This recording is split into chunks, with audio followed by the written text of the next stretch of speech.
We're on a bus. It's a bright, sunny day. I'm in the 8th grade. It's 1986, and I'm on a bus with my best friends. Right next to me is my best friend, Kathy, and we're going on a field trip to Cedar Point. We're the good kids in the school. We are the ones who are the members of the National Junior Honor Society, the newspaper, the yearbook, choir band, all that stuff, and they're rewarding us good kids by taking us on a field trip, on a school day, to Cedar Point. And if you're not from here, if you don't know, Cedar Point is like the ultimate field trip, especially in 1986 when there was like, no internet. And it was on a school day. It's like the Disneyland of the Midwest, I think. And they put us in groups for the field trip, groups of 6. 5 of us were on this bus, including me and Kathy and Chris and 2 other girls. The 6th member of our group, for some reason, was on the other bus, and that girl is Mindy. Mindy and I have been friends since the first week of kindergarten in 1977. We have the best time. And it's one of those friendships that everything you say immediately becomes a private joke. Everything is funny. Everything you do is awesome.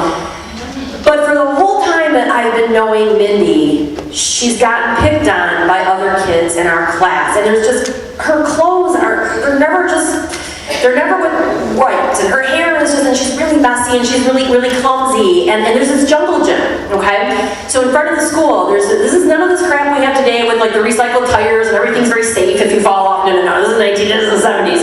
It was a hard, cold steel jungle gym shaped like a rocket ship, built on blacktop. So if you fell off, that's it, man, and Darwinism, there you go, have a great death. And then the whole thing was everybody had to climb that jungle gym, but Mindy couldn't because she was bigger and it was too hard for her. And people made fun of her, but I didn't. And I knew my parents said she was the fat girl of the school. And people made fun of that. They made fun of her parents because the house, it was dark. The curtains were always drawn, and there was a lot of stuff, and you couldn't really move around, and there was this smell like things hadn't been aired out in a long time, and there were all over there, these macrame owls on the wall. And it was the 70s, so like macrame was like a thing, but they had these like glass beady eyes that would stare at you. And I still have nightmares to this day, and it's always that smell and those owls. But I ain't thinking about owls right now because I'm on a bus with my girlfriends and we're going to Cedar Point, and Chris brings up the fact that her sister went on this field trip 2 years ago and they met boys. And now the field trip has just exploded with possibilities. We're the good girls, okay? We're not going with boys. There are bad girls at my junior high in 1986. There are plenty of mean girls.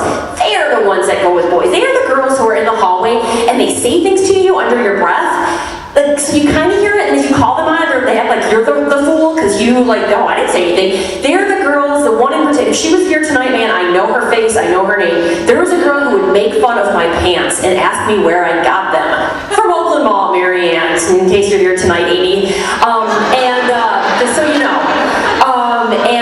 They are the girls that I was in volleyball, and I couldn't get the freaking volleyball over the net. Well, I'm sorry, my grade point's a 4 point, but I can't. This girl was so mean. And then these are the girls that would go in the bathroom and smoke. And then they would cover up the smell with Love's Baby Soft. Such that, yeah, right? 80s. Such that if you went in the bathroom, there was like a cloud of naughty. Like you knew they had been there. They had been in there. These were the girls going with boys, not us. But now we have the opportunity to meet boys. And then Kathy turns to me and she says, yeah, but Mindy. And I know exactly what she means.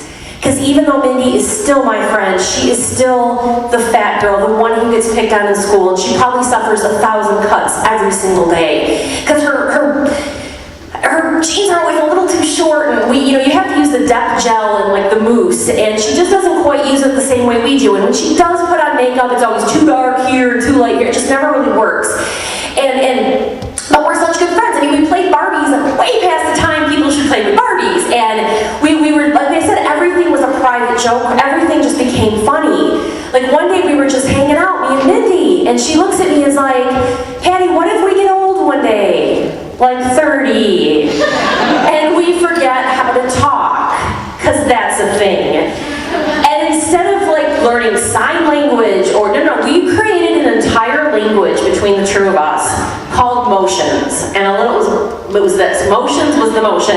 And like this was the feminine, so like this was mom, and this was dad, and this is the masculine side, and like and we could do wham and Duran Duran videos without saying a word because we had so many motions for so many words. And then one day Mindy looks at me and is like, what if we get old, like 30, and we forget this stuff? So we made a book. We wrote a book with every single private joke and every single motion. Because, just in case there was a nuclear war, it was the 80s, very possible, and we wanted people to find our book and see what life was like before, and the time before the nuclear war. But when Kathy said, yeah, but Mindy, I knew exactly what she meant. Just the week before, Mindy had been coming into math class. And when that mean girl, Amy, the one who asked about my pants, tripped Mindy. And Mindy went just sprawling. And it's true that Kathy and I laughed. We did laugh, because everybody laughed. But Kathy and I helped Mindy get her books together. We dried her tears. We got her to her seat. And then somebody, and it was not me who said this. This was not me. Somebody in our group of 5 there said, maybe Mindy shouldn't be in our group. And that hung over like that cloud of naughty in the bathroom. But by then we were at the park, and we were at Cedar Point. And some people who know me know I have really, really bad eyesight. And I had contacts, and I lost them, and my parents were mean, and they're like, we're not buying you more contacts, you're gonna have to be used. And I'm like, fine, I want my glasses. So I didn't wear my glasses for 8th grade. I almost got hit by a car, walked into a wall, etc. I always had my glasses with me, so I put them on to see the park, the big Coke bottle, plastic 80s glasses. And I looked at that park, and I knew what an amazing day it was going to be.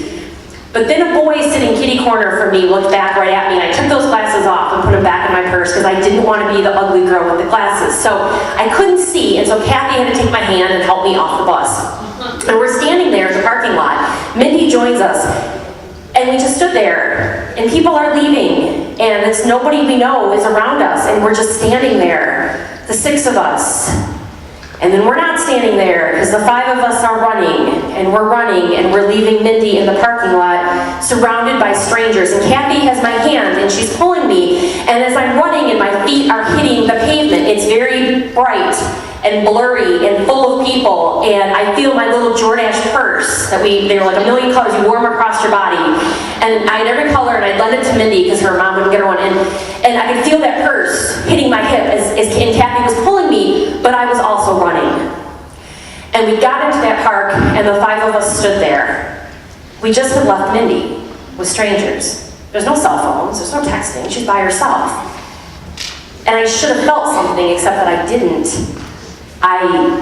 I felt like those dolls we just abandoned in my basement that we stopped playing with, and I just wanted to start the day. And so we did. And we had this great day, and we rode the rides, and we went to the water park, and we did meet up with boys from our class. And all of us as a group with the boys went back to the bus at the end of the day. And the teacher came up to me and Kathy and was like, hey girls, what happened with Mindy? I don't know. And the teacher says, well, because we found her at lunchtime and she was sobbing, and she said, thank God I found you. I've been alone. Thank God I found you. And like me and Kathy, we didn't get in trouble. The teacher just moved on, and the bus started, and we went back to junior high, and junior high ended. And high school, and then he went to a different high school, and college, and law school, and grad school. And something I never saw coming, I was a grown-up. I had passed the age of 30. I was in my late 30s. And there were so many things we never could have foreseen on that bus in 1986, like social media, and Wi-Fi, and the internet, and Facebook. And definitely never, ever saw meetup.com coming. And if you're not familiar, meetup.com is like every hobby ever. You can go, and there's a group like knitting or fly fishing, I don't know, skiing or whatever. I'm in a meetup group with my boyfriend, then now he's my husband, Ken. And if you know meetup, you can like see faces of people and see their names, whatever, so you kind of know what's the person. We go to this meetup, and there's a woman there named Beth. For the first time, I swear in decades, I thought of the term mean girl, because that's exactly what Beth was. She even smoked, she was just totally, no one loves baby stuff, but she just was ripping on everybody, and just had nasty things to say, and most of her ire was reserved for the sister of her boyfriend. And Beth is going on and on, going, oh my God, Brian's parents enable her. She can't keep a job. She's been fired from 3 teaching jobs. Because back then that was hard. Now it's much easier to fire us. But back then it took a lot. And she said, Brian's parents, there's not going to be an inheritance for him. They're spending it all on her. And she never dates and never leaves the house and has never been married, never married. And she's disgusting. She's so disgusting to look at. She has OCD and she's a picker. And when she gets nervous, she picks her flesh such that it bleeds and it scabs. And when I met her, I thought she was a burn victim. And Beth is just spewing this hate, and she goes out to smoke, thank God. And then Brian, the boyfriend, shows up, and he's like the nicest guy. And so he said, hey, I'm Brian, and I started to say who I am. And he says, I know exactly who you are. You're Patti Smith. You grew up on Arlene Drive and went to Thorpe Elementary School. And you were friends with my big sister, Mindy. And I'm back on that playground at Thorpe Elementary, which has long since been demolished. And I'm at that jungle gym, and see, here's the thing I never told people until I started telling the story. I never climbed the jungle gym. I just told people I did. I'm a fraidy cat. I'm very concerned about myself and hurting myself. And so I never climbed it, but I told people I did. And it was an early lesson, and if you tell people things, they believe you. And people would be like, oh yeah, I remember the day you climbed that, Patty. And it's like, no, you didn't, because I didn't do it. So I never actually did it, but Mindy did. In the 2nd grade, Mindy climbed to the top of that jungle gym, and when she got to the top, she looked down, and she looked at me and waved to me, because she was proud of herself and wanted me to be proud. But I wasn't at that jungle gym. It's been gone for decades. And I'm sitting there at this board game meetup in front of Brian, and I start saying, oh my gosh, how's Mindy, how are you? And he's very pleasant, he's telling me he's, does this and that, and we're talking, and then mean girl Beth comes back, and she leaves again, and Brian looks at me and says, it took Mindy a really long time to get over what you did to her at Cedar Point. And I feel like books and bricks and things are crashing down, because now it clicks in my head that woman Mean Girl Beth was talking about is my Mindy. And so my brain starts doing this thing, and it's like, well, Patty, you didn't cause the mental illness. You don't make her pick. You didn't make her get fired. You're not the reason she doesn't date. But the other part of my brain says, you know what, Patty, you didn't help either, because you never tricked her, but you laughed.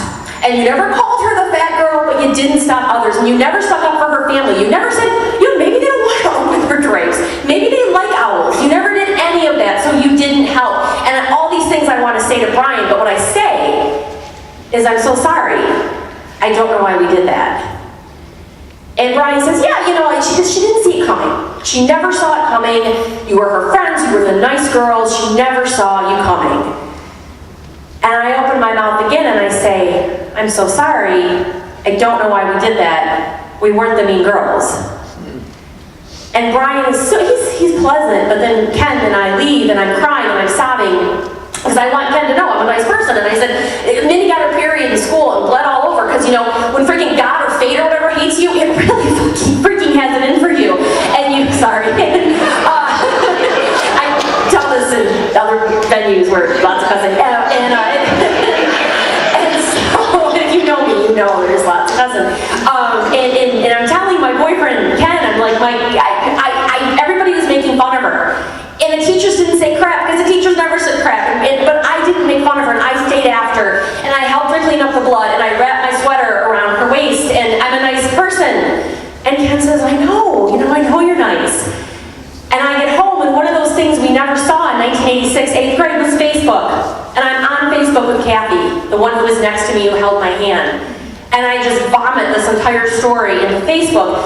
And Kathy replies right away, and she's like, I can't believe we did that. But her response is, no, that didn't happen. You're making it, that wasn't us. And I'm like, Kathy, of course it was. I remember it. Obviously, Mindy does. Remember, I couldn't see, I wouldn't hold my glasses. Kathy said, yeah, you wouldn't wear your damn glasses. I remember that. We would not have done that. I wouldn't have done that. We were not the mean girls. And I just am trying to convince her, and then she just kind of goes away. And I go back, like a few days later, and she's gone. And she's off of Facebook with me. And this was in the early 2010s, and I haven't heard from her since. And that's just something we never saw coming. Facebook, unfriending you on Facebook, that was a thing we never saw coming in 1986, 8th grade. We never saw it coming, because back then what happened in 1986, stay there. I never saw Meetup coming. I never saw a situation where I would run into the younger brother of the girl that we abandoned in Cedar Point. I never saw that coming. Just like that day in Cedar Point, in that parking lot, Mindy never saw us coming either. Thank you.